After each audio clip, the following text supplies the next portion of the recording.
Welcome to the Wisdom of Show. I'm your host, Simon Bowen, and every week I'm speaking to the world's greatest leaders, thinkers, and entrepreneurs about complex issues and impactful leadership. Join us in the Renaissance of Wisdom. Well, welcome to this episode of the Wisdom of. We live in an increasingly complex world, an uncertain world, socially, politically, economically, technologically. So many things are changing. And whilst a lot of people are searching for the quick fix, the pill to solve everything, the tip, the technique, the Wisdom of is about talking to people who have a proven track record, a curated history of bringing deep thinking and wisdom to the field of their expertise and domain. And one of the things that a lot of people are thinking about today is, what does the future look like in terms of environment, in terms of so many other things? And my guest today, Brett King, another Australian, but who is now a citizen of the world, having left Australia, I think, Brett, you said in 1999. Correct. And lived in the US for 13 years, is currently in Bangkok in Thailand, is a futurist, runs highly popular podcasts, has created innovations in the banking and the fintech industry. If I read through some of the things so that I don't miss anything out, I can't cover everything in a spoken bio because there is so much. A world-renowned futurist and speaker, international best-selling author, talks about the future of business, technology and society, artificial intelligence, the top foreign author for 2019 in Russia, spoken in over 50 countries and TED conferences, Singularity University, an advisor to one of the presidential administrations on fintech policy, formed or created the first downloadable bank, named King of Disruptors. That's a great title, Brett. And the King of Disruptors. Yeah, well, I didn't choose it. So, but I know. I've accepted it. Yes. That was the Banking Exchange magazine, right? But also the Godfather of Fintech by the Australian newspaper, is a Fintech Hall of Famer from CB Insights, and voted American Banker's Innovator of the Year. And there's so much more. We don't want to take up the whole episode, embarrassing you with me reading through all of the things that you've done and also been attributed with and recognized with. But suffice to say, Brett, in a world that we live in today, talking about the future and where things are going, and also learning from your experiences actually being one of the creators of future in fintech, will be valuable to a lot of people. So welcome. Thrilled to have you here. I'm really looking forward to this. And I'd encourage you to listen in on the journey over the next little period of time. So, the running joke that I use is, do you know what the definition of a futurist is? Okay, I'm not going to. You better tell me. I'm not going to get drawn into it. No, it's never been wrong today. Okay, you have to think about that a minute. Yeah. So, right now today, whatever you told me, that. but it is interesting. I mean, let's. Movement Bank was a groundbreaking venture as the first mobile-only app-based bank, and it's never been wrong as of today, right? Well, we were a little bit early though, Simon. This is part of the problem with being a futurist, is when you can see the future so clearly, you're in a rush to get to the future almost, because you know what's possible, what's going to eventuate because of trends or forecasts or whatever. Especially with technology, because technology is fairly predictable in its adoption and so forth. We've seen that over 300 years now. And there's not a single instance historically over the last 300 years where some technological innovation has come along and a traditional industry or a traditional government have said, we don't want that, let's stop that from happening, because it just doesn't happen. Technology is relentless and always wins in the end. You can slow it down a little bit. And so, when I look at something like the banking industry, it was glaringly obvious to me that banks were going to move into the mobile phones as a primary device. And I wrote about this in 2005, and everyone thought I was crazy, and they're like, you got no idea. It's not how it works. And it's like, can't you see, what's going to happen? And now, but that's part of the problem is when I was trying to push that forward with Movin, and, Movin was the first, as you said, the first mobile challenger bank in the world. It was the first app where you could get access to a debit card without having to do a signature on a piece of paper or anything like that.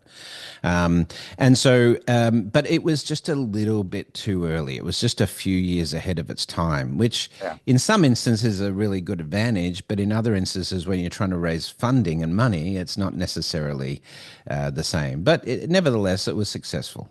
Yeah. So what lessons would you draw on that?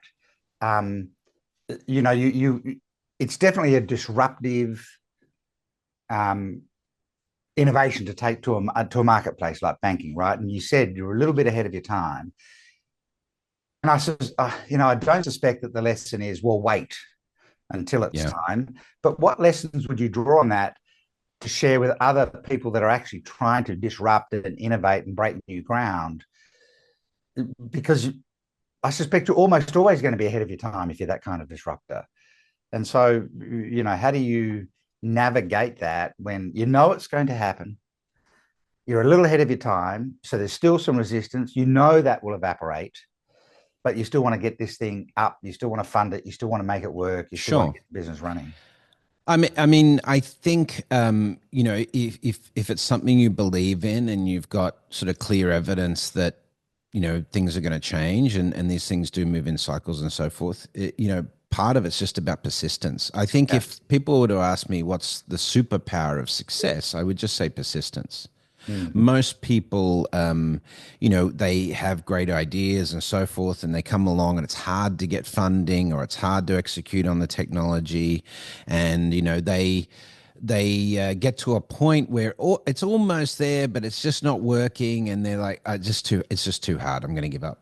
But if Yeah. you had just pushed through another few months, you could have made that breakthrough. So, and if you hear a lot of the great entrepreneurs, even Elon Musk talks about the December, Christmas 2008, with both Tesla and SpaceX essentially, this close to bankruptcy, and now SpaceX is the most valuable private company on the planet.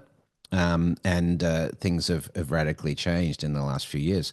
But he had to push through, and there's a little bit of luck sometimes in that. Richard Branson tells similar stories, and everyone pretty much has those stories. But persistence is like a superpower. If you can have that clear, unyielding vision and just keep at it every day, you'll eventually get there.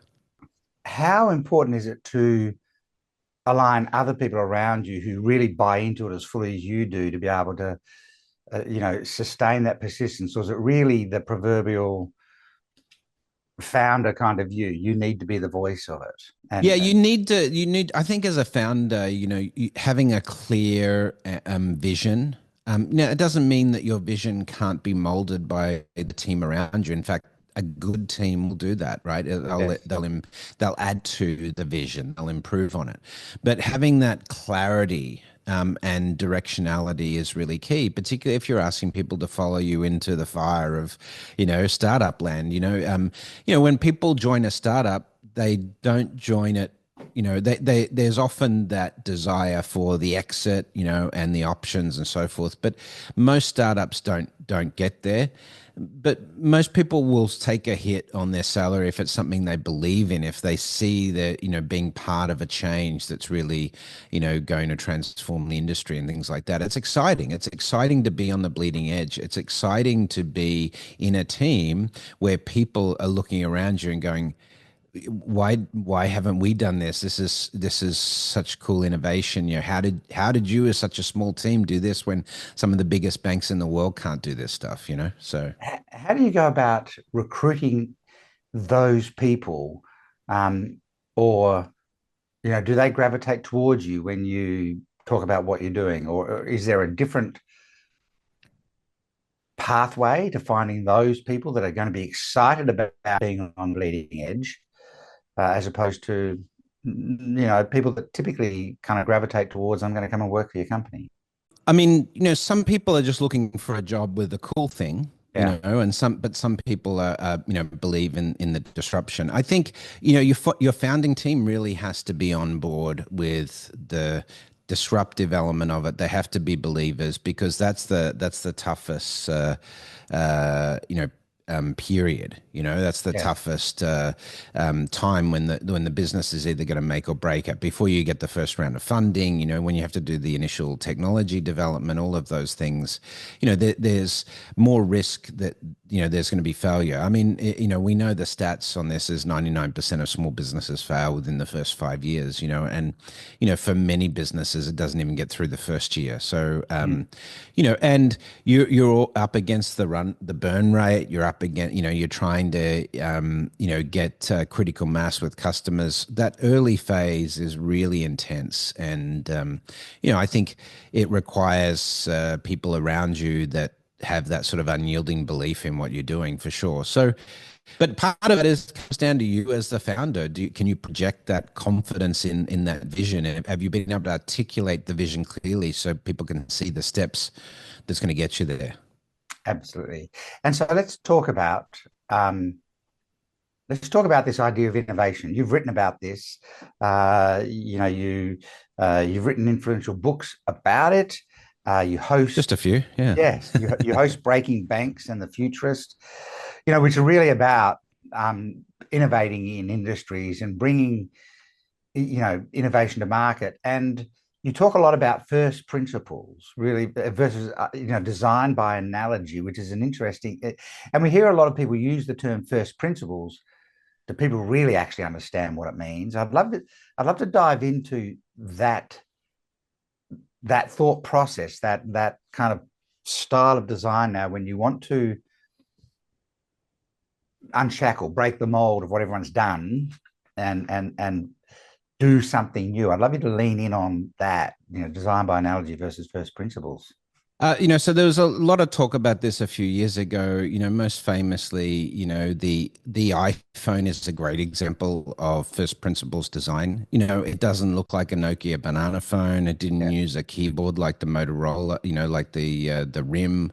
It didn't have a form factor like Motorola, like the flip phone and things like that. They were the big phones at the time that were the most popular handsets when Apple entered the market. And if you read the commentary on the iPhone's introduction, a lot of people, even in the financial services space, for example, were like, a few of the Apple fanboys are going to get them, but it's never going to be a disruption to the existing handset industry. This was a complete misunderstanding of where it was going. The reason the iPhone was so successful was to get where we needed to go. You had to think fundamentally differently about the Mm. phone, that the phone wasn't a phone.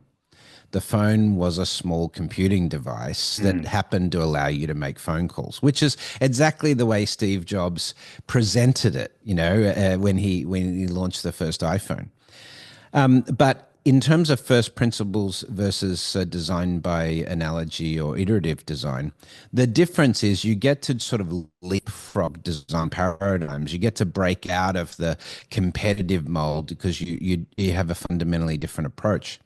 And it turns out that, multi-touch and all of those things. I mean, look, I'm still frustrated a little bit with the on-screen keyboard of the iPhones, for example.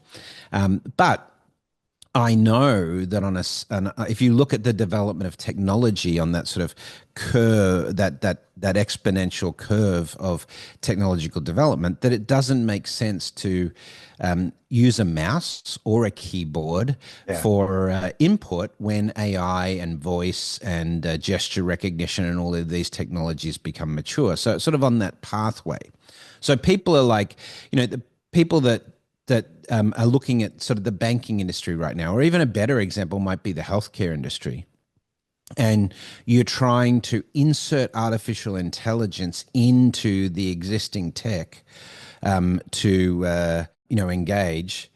This really requires you to think about a future state of this, not look in the rearview mirror. That's the problem with design by analogy. Is that you tend to be using old frameworks for designing, and you repeat those analogies. So you get better and better tech, A better example maybe is in the space industry. SpaceX is now the cheapest launch vehicle around.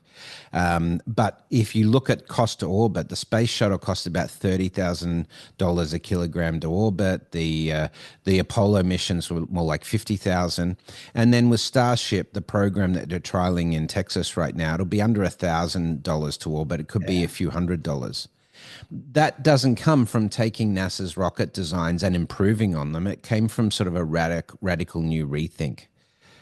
So, yeah, I mean that's first principles. Is you go back to the basic principles of what you're trying to achieve, and you look at the available technology or thinking as a way to radically change the way you get to that destination. Not saying, let's take what we've done before and put a new engine in it or a new skin on that to move forward. So it's an outcome. It's a go to outcome and work backwards approach to design, Yeah. effectively. And does it always challenge a rethink of what the current paradigm? Does it always challenge this idea, like with the phone? You said, look, let's stop thinking about the phone as a phone. It's a small computer. Is there a moment in your experiences you've done this where there's always this moment where you have to do this rethink and go, what is it really? If we want that outcome to happen, what is it really? So if we take, Moving Bank, this rethink of it's going to be in an app, it's going to be on people's phones. So banks aren't going to be what we think they are. Or was that just so obvious that it was always going to be an app and you're Well, wondering for why no me, one it has was done it? obvious, right? But that's the thing is it's not obvious for other people. I mean, I could explain it to them to their face and say, this is what banking is going to become. But because their job depends on them not understanding that, they're like, I don't understand that. Because, this happens all the time at board levels of banks, and I sit there and I'm saying to these bankers, you've already lost to fintech. Today, fintech, the top 20 retail fintechs have 4 billion customers amongst them. The top 20 retail banks have 2.7 billion customers. If you look at the 50 fastest growing financial institutions in the world, they're all technology companies.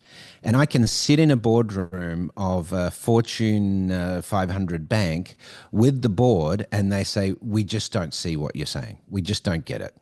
Right, because they've grown up in that industry, and they're like, but all the excuses as to why. So for example, it used to be 10 years ago, oh, these neobanks, then they're never going to be profitable, right? Well, Nubank is and WeBank, as example, are amongst the most operationally cash efficient banks on the planet today, and highly profitable. They're only growing so quickly because they're so small, right? Nubank is now the largest bank outside of Asia. WeBank is the third largest bank by customers in China. N26 is the second largest bank in the German market. Revolut is now bigger than HSBC, et cetera, right? And then the last one was, yeah, but they're never going to be able to manage risk as well as traditional banks. Well, now we know that's demonstrably false as well. So what's left? Today you'll hear, oh, but they don't have the asset size, and I'm like, guys can keep making excuses all day long until you're out of existence. But the reality is, the tide has shifted, behavior has changed, and the technology has allowed us to do banking in a very low friction state using this technology. In 20 years' time, when I describe to you what a bank is, I'll be describing you technology that's embedded in the world around you. And you won't think of a bank with branches as a bank. That'll be some old traditional, very niche provider that caters for old people, right? That's how you'll think of a bank that we think of today as a bank. You'll think of a bank in the future as this financial utility that's embedded in your world that helps you get stuff done in a frictionless manner. So the very term of banking itself, as an example, will have completely transformed by that tech. And so do you have to unshackle, derivative agendas or personal agendas to really be able to get back to first principles and put aside all the, we're a bank, we need to protect our position, so we hold the assets or we hold the securities, or you have to put aside those personal or derivative agendas in order to really be able to rattle the cage and get back to first principles and just talk about what is the outcome, and now what is it that we're really looking at? What is the real thing here, as opposed to a bank's a big building with money in it. It was what it was once upon a time. Well, yeah, it's not like that anymore, is it? It's certainly Well, it not. has money in it, but it's the money is ones and zeros on a server Yeah, somewhere. yeah, So I think maybe a better example, even better example of this, if we're going to talk about AI yeah, and we're going to talk about the transformational capability of AI, would be actually healthcare. yeah, And in 20 to 30 years' time, we will think of the healthcare system that we have today as extremely primitive yeah, and error prone and ineffective, right? Comparative to what is coming. And so ultimately, if you start thinking about how healthcare transform with AI, it's going to transform a bunch of areas. It's going to make diagnostics much, much more effective and efficient.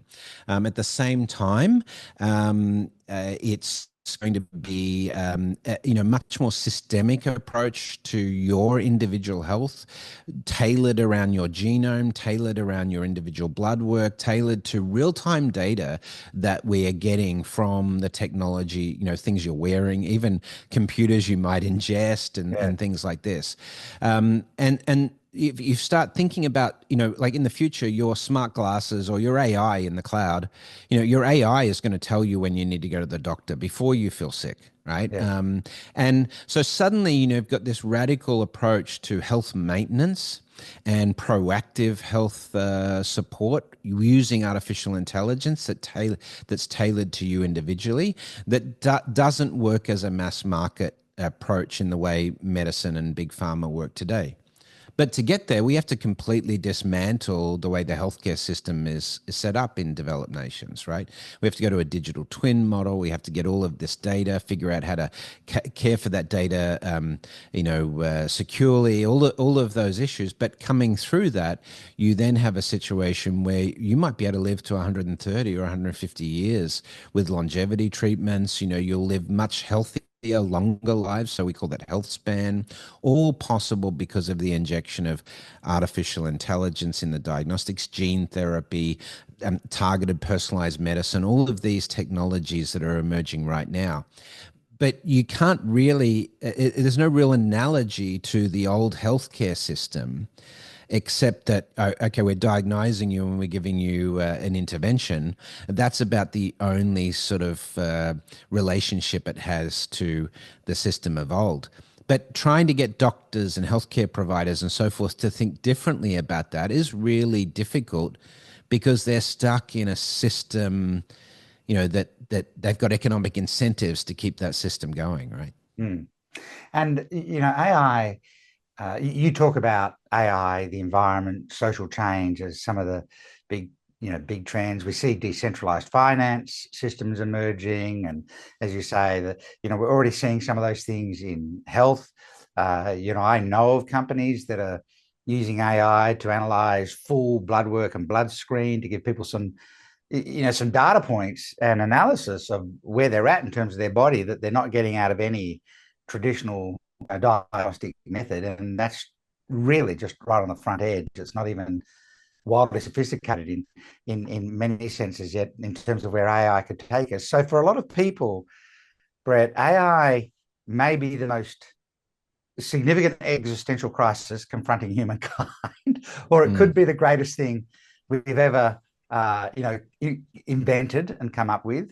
I also talk a lot with people about it's potentially in a simultaneous moment the most destabilizing and frustrating thing, whilst also being one of the most wildly useful, productive sources of tools that people have. So there's almost this Yeah. love-hate global experience I with think AI. that's often true of any tech, though, isn't it, Simon? Like when Facebook came along, It's true. it was either you loved it or hated it. And people like, oh, I'll never use Facebook. Yeah. And of course, a few years later, everyone's on it. So, yeah, in terms of AI as the existential threat, Yes, I mean, it certainly has the potential to be misused as any technology does. But at the same time, the problems it will solve for mankind, the collaborative intelligence approach, what we as a species can do with AI, and the potential it brings us for growth is just, and also fixing a lot of the problems we have on the planet. The key problem with AI is an economic one rather than sort of a philosophical or policy one. Because AI, if it is truly as effective as we think it will upend the labor market. It'll destroy the concept we have of work. And Yeah. that, you hear all of these entrepreneurs, Sam Altman, Elon, Bill Gates, Zuckerberg, et cetera, all talking about universal basic income now, getting us ready for the fact that AI is going to produce so much wealth, we'll be able to pay you a universal basic income so you can continue to consume, right? And when you think about it, it seems like if you step back from that problem, people are like, well, that's pretty cool. If I could get paid not to work, I'd love that. But at the same time, you have how ridiculous is it that the economic system is paying us to keep that economic system going with consumption, right? That's where AI falls in.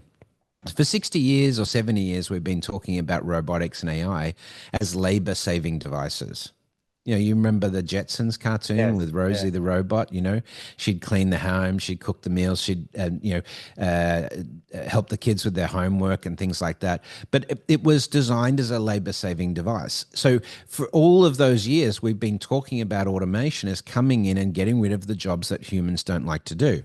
But inadvertently, we've designed a technology that can replace humans in the workforce across both blue collar and white collar jobs, across every industry simultaneously. So, the speed of disruption of AI is going to be unlike anything else that we've seen technologically. But the more AI we put into the system, the less important humans are in the economy, which produces massive issues for inequality and things like that, because wealth distribution today only occurs through us working, right? So ultimately, that's a problem. Ultimately, AI, the more AI we put in the system, the less effective capitalism becomes as an organizing principle for the way we run society. And that's an even bigger existential threat Mm. for many people today because it undermines their political and economic beliefs, right? And a part of the human condition is the need to be purposeful. You need to do something with the time available to you. And one of the other things that capitalism creates, or the concept of work creates, is it creates that reason for being every day, not necessarily a reason that everybody loves, but it Sure. creates that dynamic of I have to go and do something every day. And there are some Well, aspects of don't get me wrong, Simon. I mean, I'm not saying that work is destroyed. I'm not saying that you won't work anymore, that you'll just sit on the couch in the VR space. Maybe Zuckerberg wants that, but most people don't want that. The reality is, when I ask you in 20 years' time, what do you do, Simon? Mm, Your answer will be, this is what I'm passionate about. This is what I think will change the yes, world. This is what I think adds value to communities around me. Not, this is the job I do to put food on the correct. table. So you'll still work, but you'll work with purpose. There's a great, another futurist, one of my colleagues, Dave Shapiro, who talks about the emergence of the meaning economy. And, Mm. and I think that's a really good way of thinking about it. Like people say, well, what are we going to do if we don't have to work to put food on the table? And the answer is, you can do whatever you want, but ultimately humans want purpose. So we're going to try and find, gainful employment that's useful for people around us. In the UBI trials that have already happened around the world, and there's been almost 100 of those trials now, some really interesting core statistics happen is that people start businesses at 3 times a higher rate than the general population with UBI. And in terms of community-based activities, people are 200% more likely to get involved in community-based and social concerns if they don't have to worry about their, putting money in the bank every month. And mental health issues and physical health issues are dramatically reduced. So, if you don't have the stress of try and make ends meet, it sort of radically does change your outlook on life. Mm. Well, in the rise of techno-socialism, part of your argument is, that AI, climate change, and actually inequality are, issues that might shape the world. And you talk about four futures that are potentially in front of people. And, I have a model that I use to walk people through the future a little bit. And interestingly, it has four futures on it. But some of these things are the human condition is fascinating. You mentioned people saying we'll be able to give everyone, an income, if you like.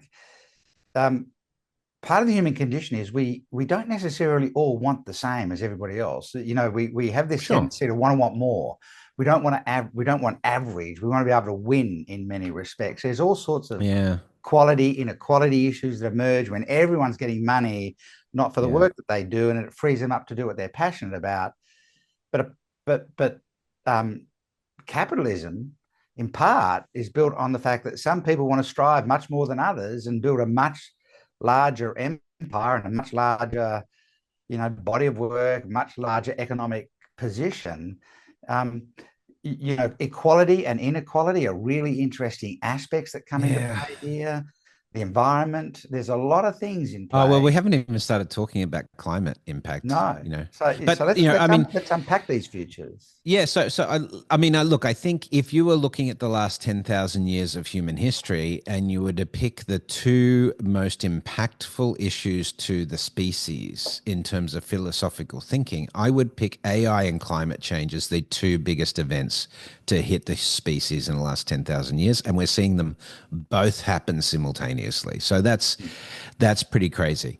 But I'm so glad you raised this issue around the sort of motivations around capitalism and so forth, and why we think it's so normal for there to be winners and losers. And there's no greater exemplar of that than the recent US election, right? Is that it really was, you have clear winners and you have clear losers out of this. And, I would argue that, historically, when we look at this, the majority of Americans will lose out of the Trump election. But it's ironically, it's because of those motivations you talk about that everyone wants to win, that we're in a situation where a populist, autocratic president is come into the US system. But ultimately, we are convinced that, this is like a battle every day, or maybe more like an Olympic sport is a better illustration, that there are winners and losers in this ecosystem and everyone wants to be a winner. But if you have winners, you also have to have losers. And this is why we have massive problems with inequality that are getting significantly worse. So today, the United States has greater inequality than any nation at any time throughout history in terms of a world power. Like you can go back to ancient times, you can go back to the Middle Ages, and the US has worse inequality than what we saw in the Middle Ages. So the reality is that you've got a very, very small group of winners and the majority of people in that instance are losers. How do we know that? Well, you can just look at healthcare in the United States. And I know it's a very difficult problem. I know of the 43 developed nations in the world, only 42 of them have ever been able to work this problem out. So it's clearly, I'm joking now. If you look at the principle behind capitalism, where you have that winners versus losers mentality, the problem with that is you are amplifying or helping a very small segment of society, and you're sort of forgetting about the broader issues, because the winners get to rewrite history. The winners get to have the loudest voice. But historically speaking, it's actually while capitalism does produce innovations and things like that, the times when humanity has made the greatest strides technologically, philosophically, intellectually, and so forth have been when we collaborate, when we work together. And so it's actually the opposite. The most efficient form of human organization is when we have large scale consensus building. So think about the Human Genome Project, or even just think about the mobilization of armed forces during the Second World War and so forth. Massive technological advancement in a very short period of time. And we're going to need that same sort of consensus built approach to tackling AI, tackling climate change and so forth. If we keep this sort of winners losers mindset through this period of extreme change, then the human species will go extinct. So we do need to sort of migrate off of this and say, these technological changes, these environmental changes that we're dealing with, we have to work together as a species to get through this period of chaos. But when we do, the possibilities are endless, and that's the really exciting piece. But the challenge is, we can't get our head out of this winners versus losers mindset that's at the core of capitalism, then, quite a few of, the futurists I work with, majority of futurists say that, there's a 50-50 chance that the human species will go extinct if we can't get off this, core value system.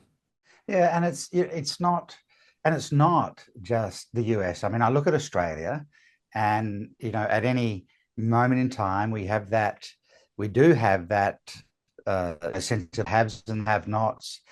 Maybe not as pronounced. I don't know if that's because we have a compulsory voting system, so politically the parties have to appeal to the middle a whole lot more than being able to sit on the edges. But even at an international international relations level, we have winners and losers kind of thinking between entire countries. Sure. In terms of philosophical position. So, it's a human condition that seems to afflict all of us.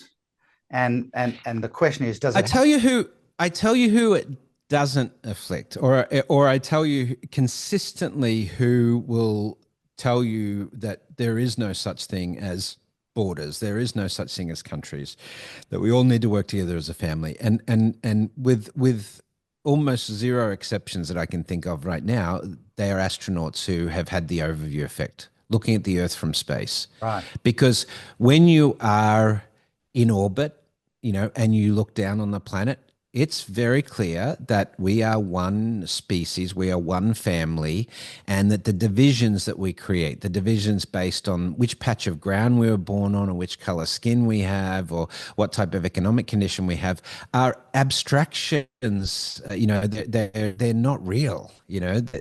It's not really meaningful in terms of the long-term destination of humanity. Now, I know this is a very philosophical conversation, Simon, but the reality is, artificial intelligence is going to make us grapple with this, and I'll tell you one of the main reasons why. We already have for ChatGPT AI models, for example, for O3 and O4, what we're calling metacognition, a form of compressed intelligence that is competitive with human thinking. But very soon, as people like Eric Schmidt will say, that the arrival of non-human intelligence is a really big deal. Why?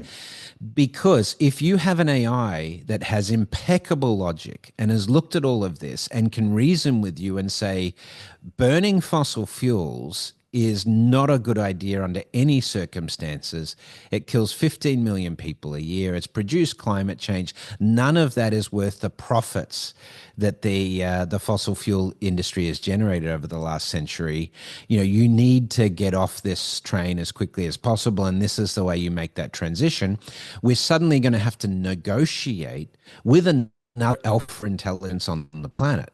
Right. And that is something that we're not yet intellectually prepared to do, but I think AI is going to be so consistently better at coming up with solutions and applying logic to these situations that will be hard to argue against.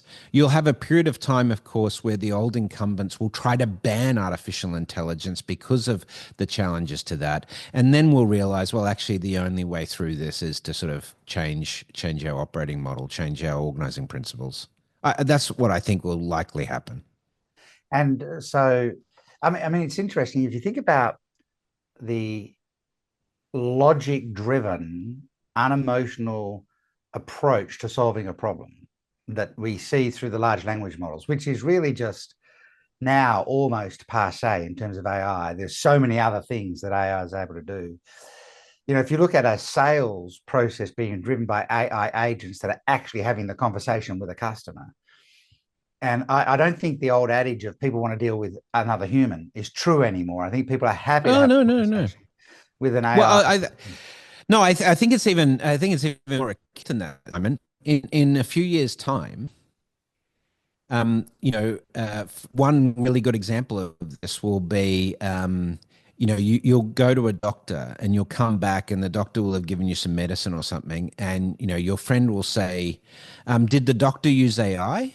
And you'll go, "No, no, but it's my family doctor. I've been going in for years." Like, what are you thinking, dude? He's not even using AI. Yeah, How do you even trust his decision? He doesn't know anything. You've yeah. got to go to a doctor with AI. Let me take you right now, right? This is going to happen so quickly because humans using AI for things like diagnostics in this area are going to have such a technical advantage over sort of the old school stuff. And it'll be also, in the customer service field. People say, "Oh, I want to always speak to a human."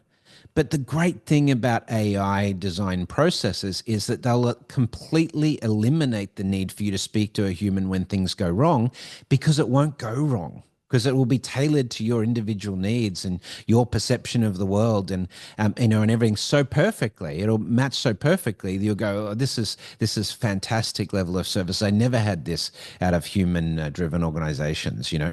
And that's even before we get into the whole, ASI, artificial super intelligence Mm. stuff, where it's sort of taking us on different directions scientifically and things like that. I Well, I think, yeah. and the AI is not afflicted with some of the issues that we have. If we take sales, for example, a world that I spend a lot of time in, an AI agent making sales does not suffer imposter syndrome. Yeah, And they do not make assumptions that the customer can't afford the product and therefore they yeah, don't close the sale.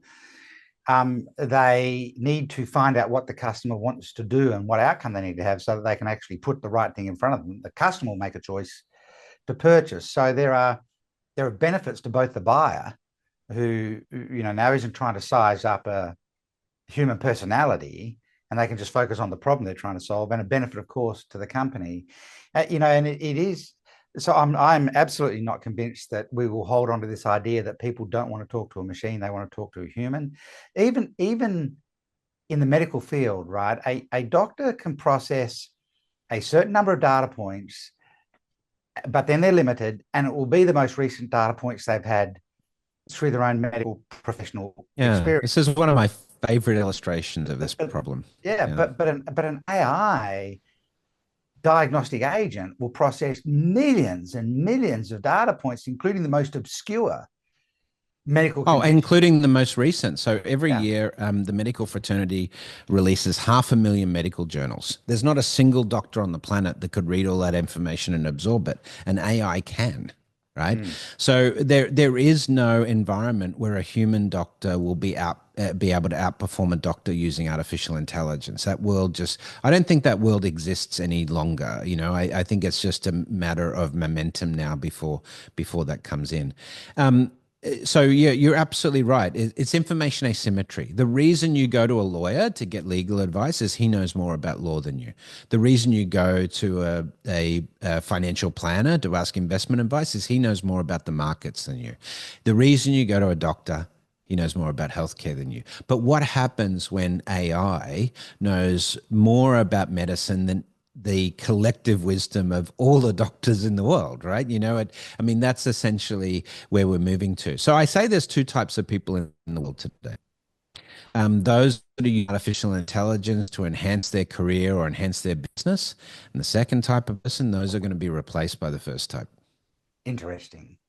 Interesting. This is without notice. We've talked about fintech. We've talked about the paradigm shifts in banking.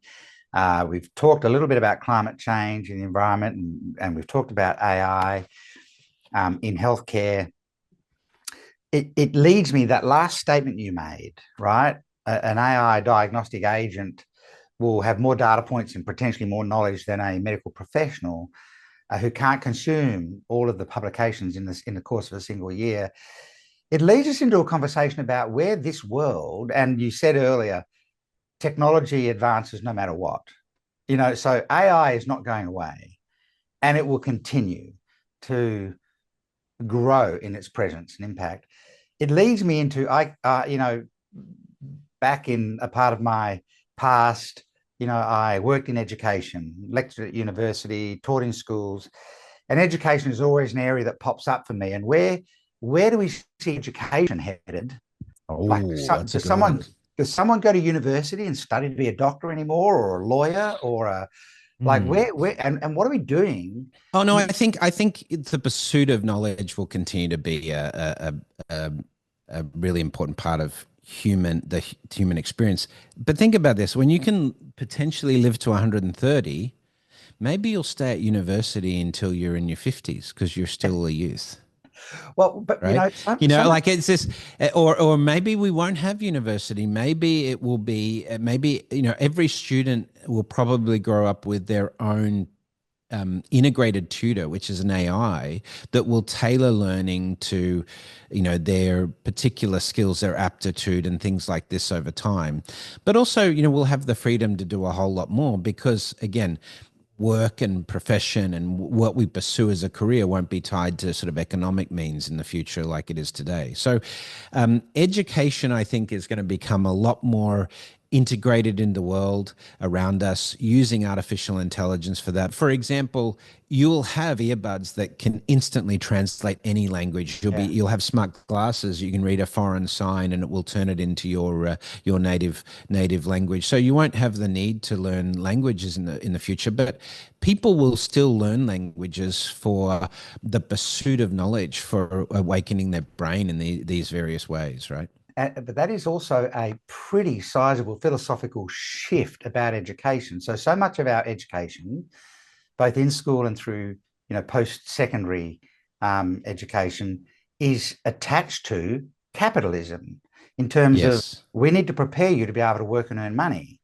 So Right. what? Well, that's it. That's the function of classrooms today, Yeah, right? They're set up as that they are feeder systems into the industrial age production system. Like you do your English class, then you move down the production line to maths, and you do science. Oh, and only talk when you're spoken to. Please raise your hand. Be submissive as a factory drone.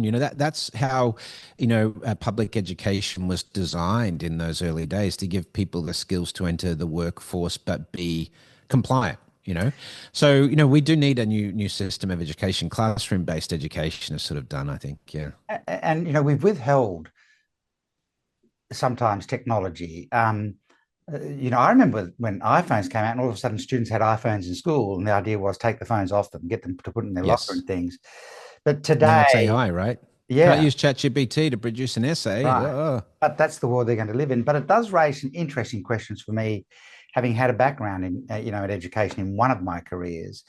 We typically in an educational scenario would want students to discuss an issue or a topic as a part of the learning cycle, right? And to, it's a crude attempt at philosophical debate and things like that. But if the singularity occurs, all the world's information is available to everyone at the same instant. What are you actually debating? Particularly if that Mm. information is being driven by logic driven rather than emotional driven or opinion driven views and massive data points. So what are we talking about? What are we discussing? What are we debating? And as if we're experiencing the world through wearable tech and internal tech that interprets a lot of the external signals for us, what is what does the social future look like with the rise of technology and AI and other things? Have you given any thought to, we can, what do you do for a living in 20 or 30 years' time? And people will describe their passion. So what do you do? People describe their passion as opposed to what they do Yeah. for a living, what for their living.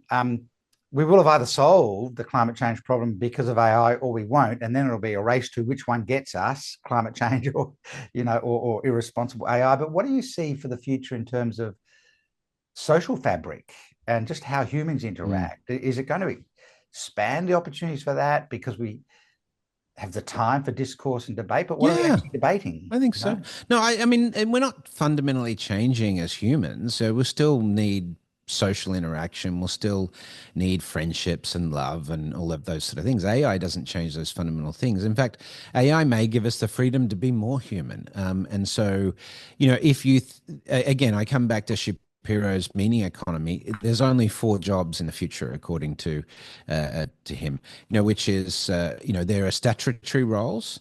So this is sort of the legal frameworks, policing, those sorts of things, policy setting. There is human adaptation. So really the mental health industry and things like that for people who have been disrupted, the people that find this shift, too much for them, that are too affected by the fact that their political system or their economic system is being undermined by this, or the fact that their perception of the world is changing. So that's going to be a big thing. Climate mitigation and resilience is going to be a massive area. It's probably going to be the biggest single industry on the planet in the 2040s and 2050s.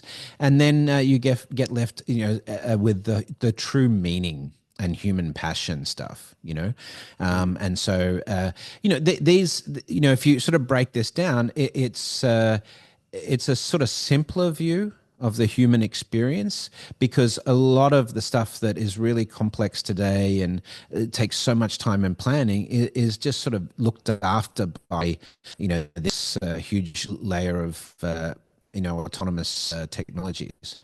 But on the climate stuff, it's the bigger thing to deal with in the medium term is the eco refugee and the economic cost. So let's look at the wildfires, which we call bushfires in Australia, of course, Yes. in California recently. And, you look at the economic loss from the Pacific Palisades and California wildfires, and we're talking about, at this stage, the economic loss is projected to be $250 to $300 billion, the most expensive natural disaster in US history.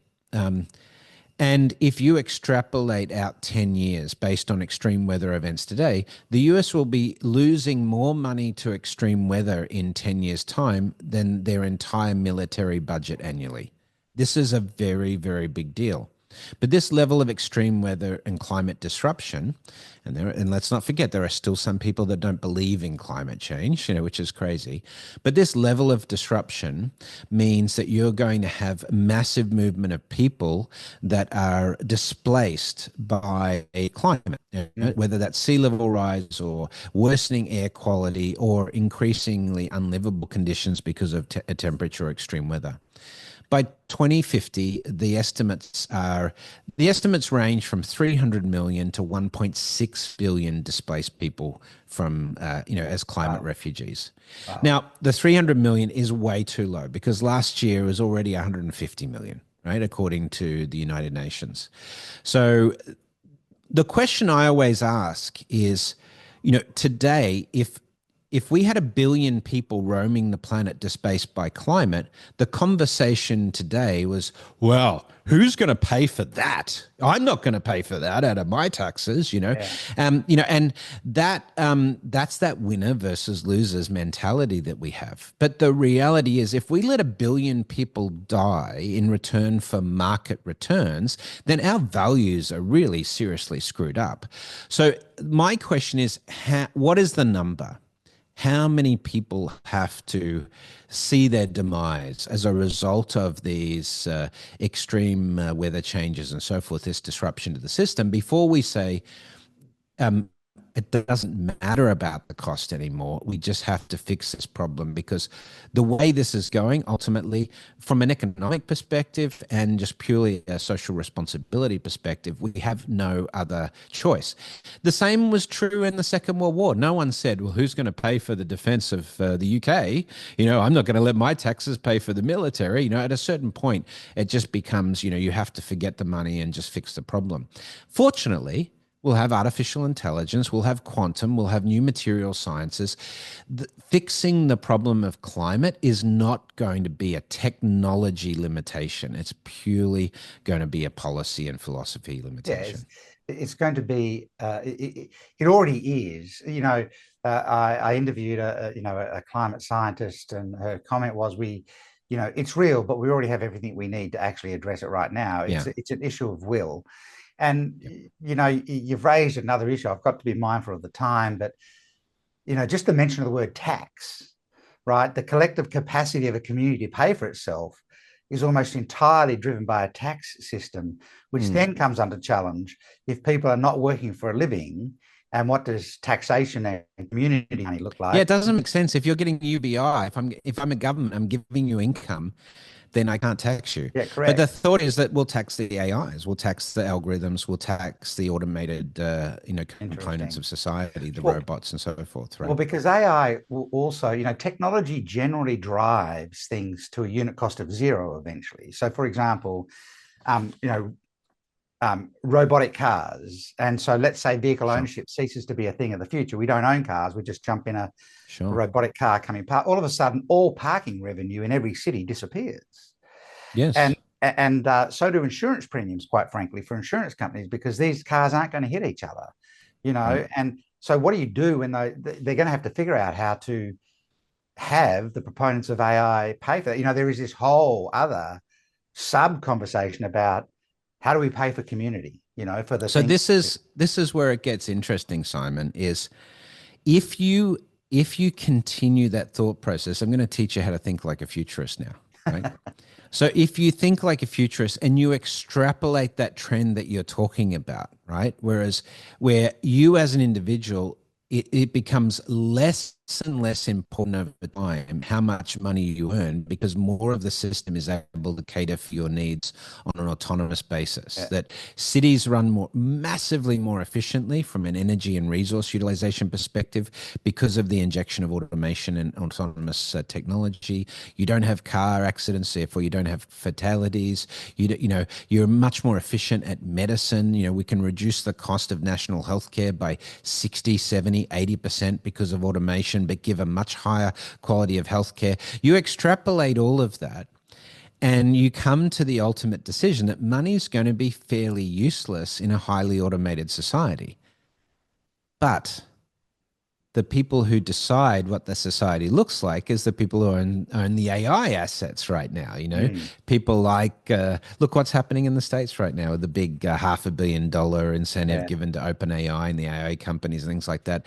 Wealth concentration in the technologies is a problem at the same time as technologies will give us all of these new freedoms. yeah. I could sit and talk with you about the future all day because it's a subject matter that fascinates me.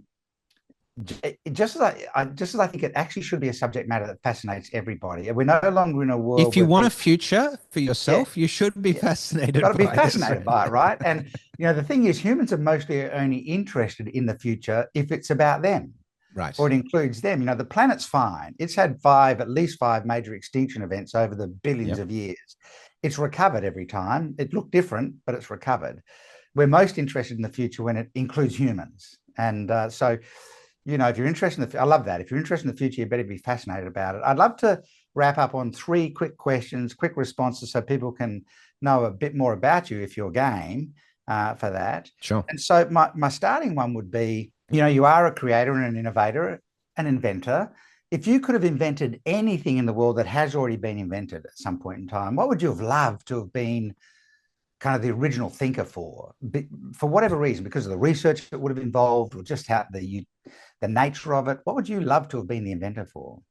Antibiotics, or maybe like being Jonas Salk with vaccines. I mean, vaccinations are the single most effective medical intervention we've ever had. So I guess that'd be pretty cool Oh, and save lives.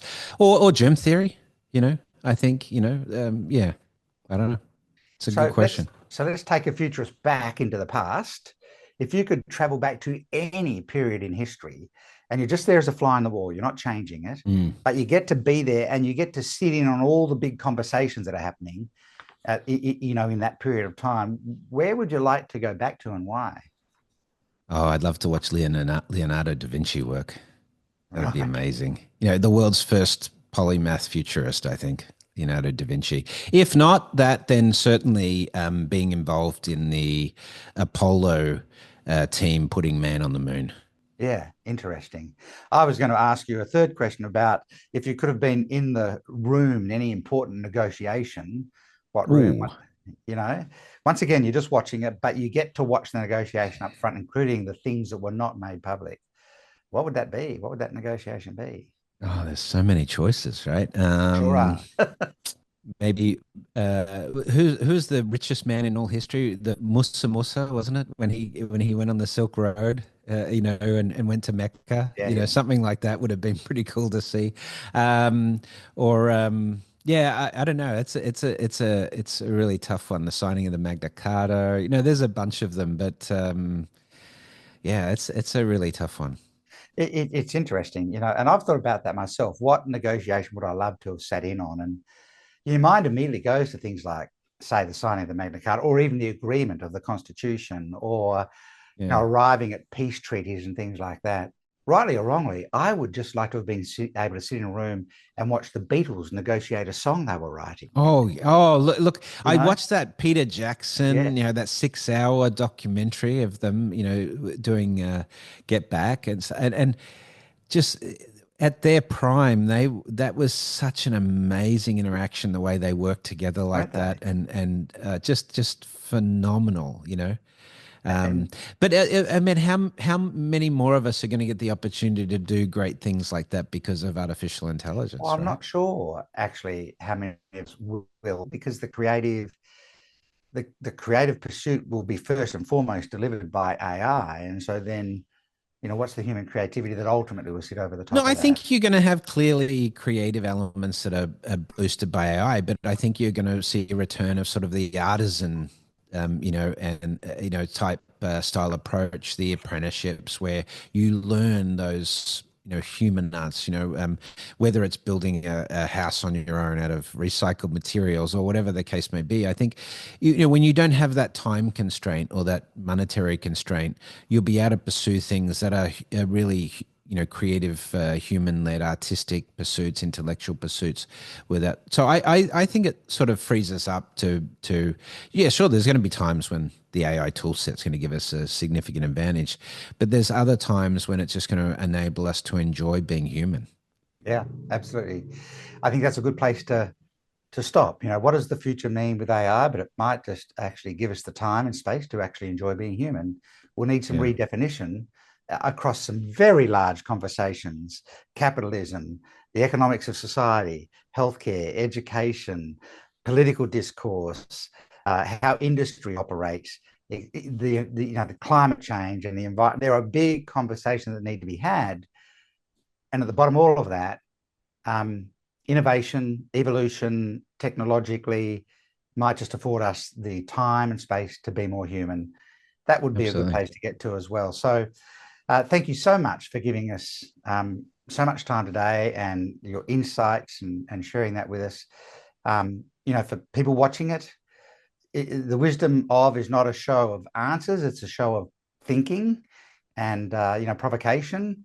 If you're in business, you need to be thinking and fascinated about the future if you want to be in the future. But if it's just for personal gain as well, what does the future potentially look like, and how much can you consume so that you're at least aware of what's coming? There'll be two kinds of people in the world: Mm. the people that are using AI, to advance and improve, and then there'll be the people that are, I guess, displaced by those first group of people. So I mean, thank I've got you. I've got a lot of friends, Simon, that I know I don't want to I know we're going to cut the conversation off, but I got a lot of friends who are like, oh, I don't want AI taking my job and so forth. But I don't think people realize it's already too late for that. Yeah, yes, It's it is. already, because the market wants this, and the market is putting trillions of dollars Of into this course. tech, so it's fairly inevitable. So you're better to figure out how to utilize it for you and your family, I figure. I'm absolutely in the same camp on that. And technology always eventually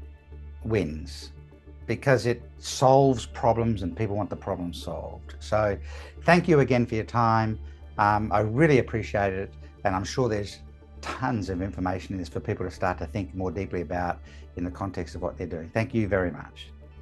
You're welcome.